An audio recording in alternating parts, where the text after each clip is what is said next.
Mukhang isinusulong nga ng taga-suporta ng dating Pangulong Duterte at ni Vice President Sara na sampahan ng kaso.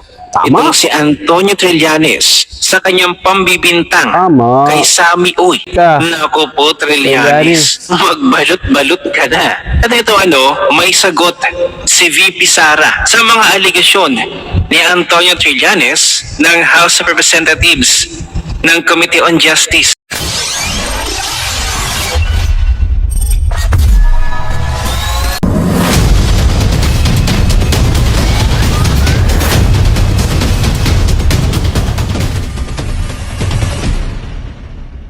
So, eto na nga mga insan, magandang araw sa ating lahat. Reaction Insan po muling nagbabalik. Maganda po pag-uusapan natin ngayong araw mga insan, no? Dahil eto na, VP Sara Duterte, rumesbak na.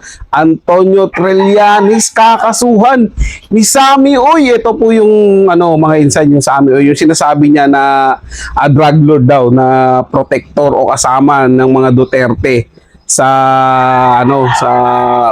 sa drugs, ganun, sindikato. Yun po yung lagi niyang sinasabi. Pag sinearch mo naman yung Sammy Uy, mga insan, lihitimong negosyante yan, ang daming negosyo niyan dito sa Pilipinas, lalo dyan sa Davao, mga insan, at lihitimo po lahat ng negosyong ginagawa niyan, at kahit kailan hindi po yan napangalanan o na-involve sa anumang mga illegal activities. Tanging ito lang si Trillanes ang sumisira sa pangalan niyan at idinadawit nga sa mga Duterte dahil matagal matagal na nilang kaibigan yan, family friend na ng mga Duterte yan, mga insan. Kaya siguro dahil alam naman natin na kapag Chinese, sinasabi na nila, drug lord yan, gumagawa ng mga illegal na bagay yan. Ganun po lagi yung mga sinasabi nitong mga mga anti-Duterte. Dahil nga, siyempre, si Digong Duterte nga, malapit sa mga Chinese. Lagi naman sinasabi ni Duterte na hindi dapat kalabanin ng mga yan kasi sila yung ating kapitbahay na bansa. So, dapat nga, diyan tayo kumampi at hindi tayo dun kampi dun sa malayong lugar na gagawin tayong panangga pagdating ng araw. So, alamin na natin yung balitang ito mga insan, kung matutuloy ba ang pagkakaso kay Trillanes, at alamin natin kung ano yung resback ni VP Sara Duterte. At ang video na gagawin natin na reaction, siyempre galing po kay Robin Sweet. Napakahusay po niyang, bisitahin po yung channel niya. At siyempre, mag-subscribe din kayo sa channel natin mga insan. So, huwag niyo kalimutan yung channel natin. So, eto na. Mukhang isinusulong nga ng taga-suporta ng dating Pangulong Duterte at ni Vice President Sara na sampahan ng kaso. Tama. Itong si Antonio Trillanes sa kanyang pambibintang Tama. kay Sammy Uy na isang drug lord daw. Sino nga ba ordinaryong itong si tao, Sammy Uy? nakakasuhan na Ano ang po. kanyang professional profile? At parang mahihiya na lamang si Antonio Trillanes kung sino nga ba talaga itong si Sammy Uy. Yan. So ang kanyang current positions: President and Chief Executive Officer, Rias Realty Corp. Since 2007. Independent Director, Philippine Airlines Incorporated since 2017. Director, Honda Cars General Santos Incorporated. Treasurer, Asahi Realty Corporation since puro mga 2020. ligit Secretary yung ng Millennium ginagalawan Cars ni Sammy. Mindanao Incorporated. Vice President ng Samuel Galant C. Uy pala Development talaga po Corporation. yung pangalan, mga Vice President ng Dimdi Center Incorporated since 1986. President ng Davao Farms Incorporated since 2020. President ng Ricardo Limso Medical Center since 2004. President ng Toril Sports Complex since 2008. Treasurer ng Dimdi Builders Incorporated since 2020. At ang kanyang previous positions: Independent Director, Macro Asia Corporation, Vice President ng Kaunlaran Development Corporation, 1986 to 2009. Undergraduate Studies at Xavier University. Undergraduate Studies at Ateneo de Manila University. So ano pa bang masasabi dito? Ni Antonio Trillanes, Bigatin Ang ganda ng pala. trabaho, bigatin, Sammy tapos Uy. gagawa So ng- basta lang pala, satsat, Grabe Itong si kasi Trillanes.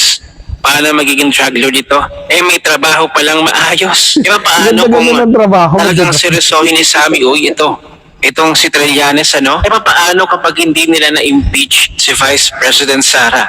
At dumating na yung oras na si VP Sara na ang presidente sa Naku, 2028. lagot ka. Naku po, Trillanes. Magbalot-balot ka na.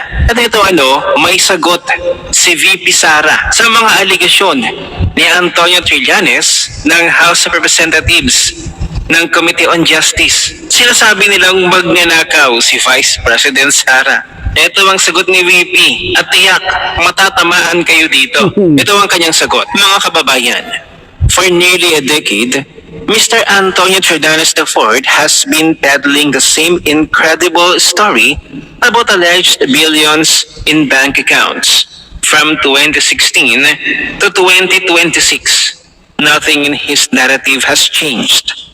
What has changed, however, is the machinery now backing him.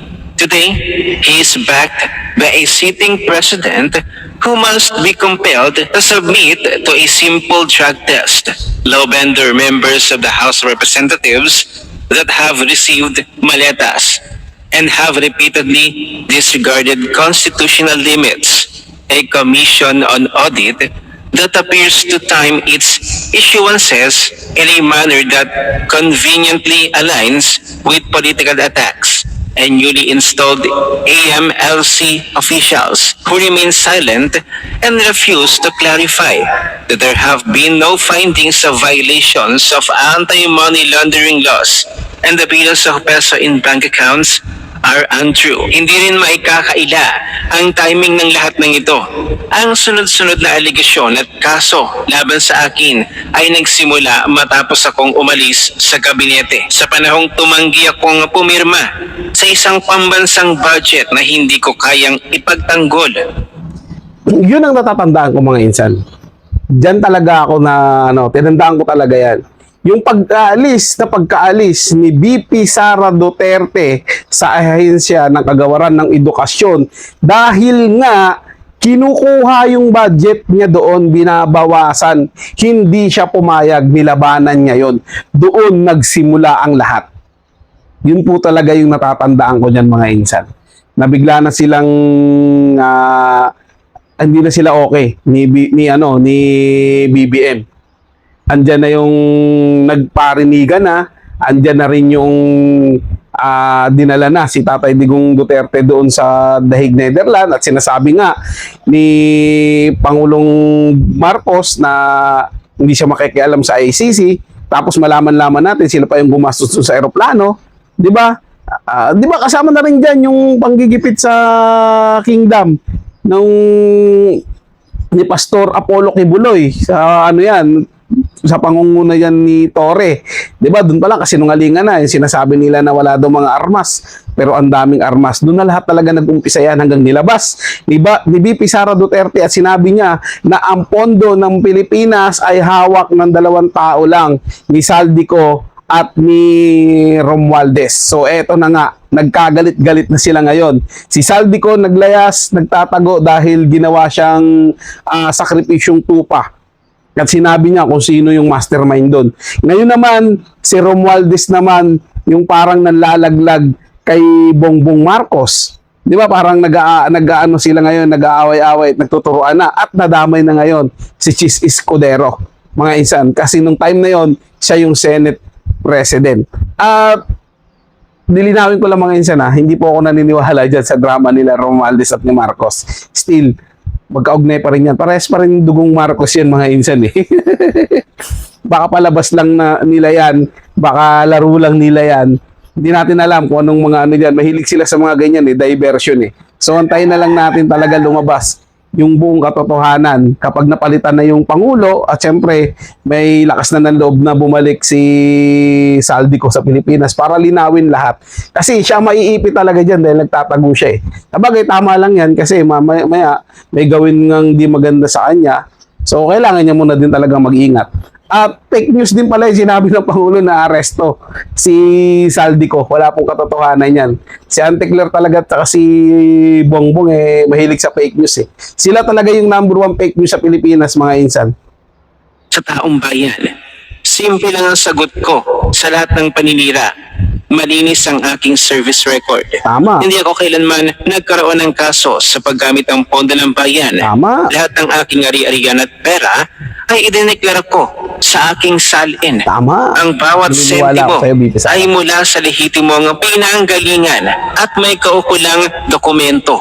Ang mga totoong magnanakaw, hindi sa bangko pinapasok ang pera, Tama. kundi sa maleta. Tama din. Mga kababayan, habang lalong lumalalim ang pagkamit at pang-abuso ng administrasyon sa ating mga institusyon para sa politika, lalong nahahalata ang kanilang takot na managot.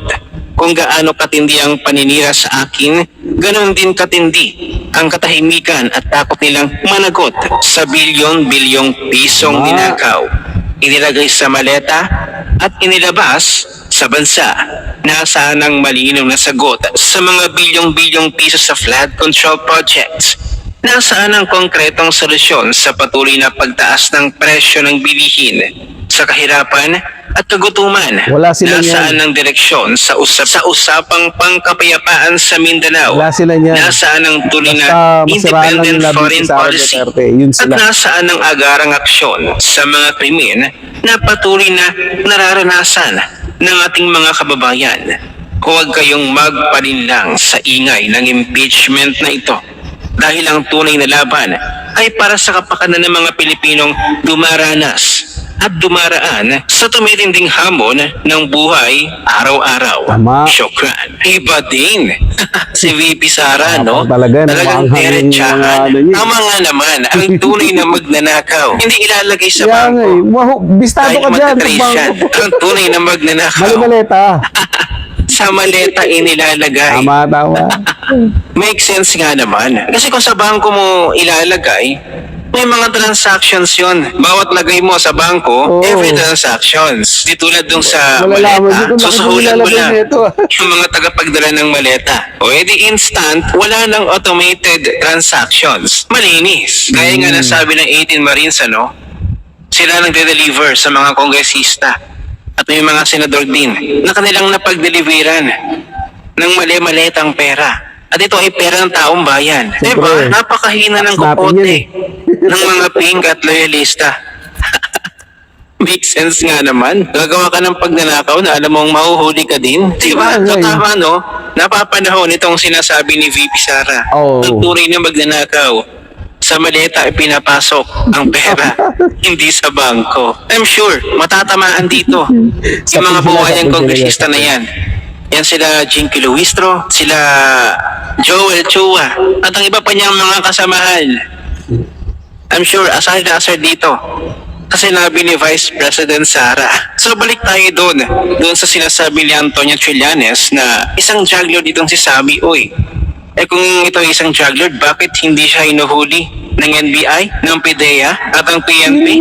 At ito pa lamang sa naipresenta ni Antonio Trillanes na bank account daw ng mga Duterte, na kung saan isinali pa niya dito Si Kitty Duterte. si walang Kitty kahawa. Duterte, Hindi na mayroon na ito. daw di umano na bank account itong si Kitty Duterte noong 2011 hanggang 2013. Pero tingnan natin itong ilang taon na ba si Kitty Duterte nito. Kung pagbabasayan natin ang birthday ni Kitty Duterte noong April 10, 2004. So nito lamang 2012, 8 years old pa lamang si Kitty Duterte. At 2013, 9 years old pa lang si Kitty Duterte. Sa palpak na naman ang script ni Antonio Trillanes. Palpak na. Diba? Halatang halata mong Buong ginawa Duterte lang talaga dinadaos, ang script na ito sinisira talaga yung at walang pangangalawi sa katotohanan. So dito mo mapapatunayan na talagang malaki ang galit nito ni Antonio Trillanes sa mga Duterte. E paano Hindi ba lang naman ginawa kasi ng noong presidente. 2016, nirecheck ni Digong na makatandem Kaya nga eh. bilang Vice President. Inaasam Malayo ni ka naman kay, Trillanes maging ano? Vice President siya noong 2016. Kaya Alan. Pero tinanggihan siya ni Tatay Digong. Mas magaling Sino ba naman namang si Senator gugustuhin Alan Cayetano ang sa makatandem iyo, ang ganun magaling. klaseng tao? Traidor sa bansa? Ay, So kung kayo ang tatanungin, tayo sa pabor China, ba kayo na sampahan ng nakakausap kaso yun. ni Sammy Uy, Panahon ng Pinoy. itong si Trillanes? At ano ang masasabi ninyo sa patama ni VP Sara sa mga kongresistang Ako, tunay okay na ako sa patama magnanakaw? ni BP Sara. Na ang tunay sa mga daw na kongresista. magnanakaw ay hindi ilalagay sa bangko ang pera, kung hindi sa maleta. Totoo yun mga insan. Sangayon ako doon. Kung magnanakaw ka, ba't mo naman nilalagay sa bangko? Sa maleta. Yun ang tunay na nakaw. Nakaw nga eh. Sa bangko, ito yung nakaw. Lihitin mo yun, nasa bangko eh. Diba? Eh, magugulat yung bangko nun. Buwan-buwan, biruin mo. Milyon-milyon ang papasok mo. Eh, magtataka yun. Diba, mabibilis kang maano sa investigasyon nun. At ito pa, mga insan, magnanakaw lang din naman, bakit kailangan mo magpahalata? Magnanakaw ka, di ba? Ganun lang naman kasimple. At ito, nahihiwagaan talaga ako kay Trillanes, mga insan eh. Kasi tingnan mo sinasabi niyang drug lord, si Sammy Uy. Alam niya na drug lord. Pero yung mga kapulisan, yung mga NBI, walang alam na drug lord si Sammy Uy. Di ba, kung drug lord yan, eh bakit hindi pa hinuhuli yan hanggang ngayon? Siya nagsasabi ng drug lord. Ano ebidensya niya? Nahulihan niya ba ng drugs ito? Nakuhaan niya ba ng laboratory si Sammy Uy? At sabihin niyang drug lord? Malaking paninira yan mga insan. So dapat talaga kasuhan ni Sir Sammy Uy itong si Tililing sa mga paninira niya. Masakla pa rito, dinadamay niya pati yung bata, si Kitty Duterte. 'Di ba? Sa mga kalokohan niya na puro sablay din naman. So, ang nakakapagtaka rin dito mga insan 'di ba? Bakit meron siyang mga bank account di umano ng mga Duterte? Eh 'di ba bawal ngang ilabas 'yan sa mga bangko? So, ganun siya kalakas sa mga bangko. Yun yung pinagtatakahan ko eh. Ganun siya kalakas sa mga bangko. Meron siyang contact sa bangko. O baka may mga tauhan siya nagtatrabaho sa bangko. Dalawa lang naman yun eh. May contact at tauhan ka dyan sa bangko or gawa-gawa mo lang ebidensya mo. Alin dyan yung totoo? Kung totoo yan, yung mga bank account na sinasabi mo, ilabas mo kung sino ang nagbigay niyan sa'yo. Kung may kredibilidad ba yan at hindi yan gawa-gawa kung tunay yung mga nilalabas mong ebidensya Tililing sa mga bank account na yan na pinasukan di umano ng sa pera ng droga sa pagiging drug lord nila, ilabas mo yung taong nagbigay sa'yo niyan. Kung credible ba din yan? Di ba? Kung sakto yung source niyan. Di ba? Mamaya kasi gawa-gawa nyo lang din yan. So, paano nyo makukumbinsi yung tao na gano'n dahil lang sinabi niyo? Eh, hindi na nga kayo credible, hindi nga kayo kapanipaniwala eh. Dahil simulat sa pool pa lang, puro paninira na yung ginagawa mo, puro pambabaliktad na. So, paano mo kami mapapaniwala? Kami mga ordinaryong Pilipino. Maliban doon sa mga tolonggis na mga ululista at kakampon na napaniwala ninyo. Di ba, mga insan? So, maraming salamat sa inyo panonood. Ingat po kayo palagi.